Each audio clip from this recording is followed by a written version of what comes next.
ચીખલી પોલીસે ₹5.64 લાખના દારૂના જથ્થા સાથે કારચાલકને ઝડપી પાડ્યો.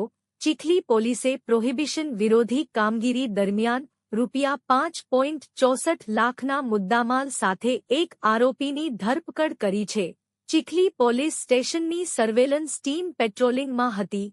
મળેલી બાતમીના આધારે પોલીસે નેશનલ હાઇવે નંબર 48 પર થાલા ગામની સીમમાં શાહિદ ચિકન સેન્ટર નજીક વોચ ગોઠવી હતી. દરમિયાન મુંબઈથી સુરત તરફ જઈ રહેલી ગ્રે રંગની મારુતિ સુઝુકી વેગનાર કારને અટકાવી તપાસ હાથ ધરવામાં આવી હતી.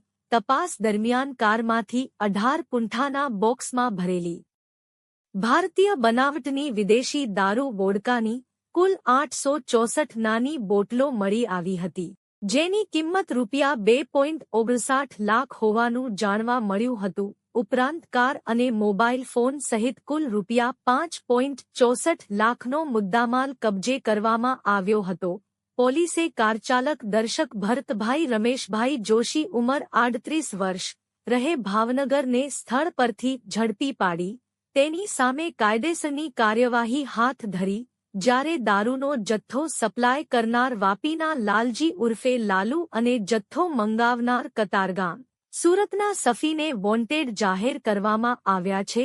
આ અંગે ચીખલી પોલીસ સ્ટેશનમાં પ્રોહિબિશન એક્ટ, ભારતીય ન્યાય સંહિતા તેમજ મોટર વાહન અધિનિયમની વિવિધ કલમો હેઠળ ગુનો નોંધવામાં આવ્યો છે. સમગ્ર મામલે વધુ તપાસ ચાલુ છે. Bureau report Salman Sheikh.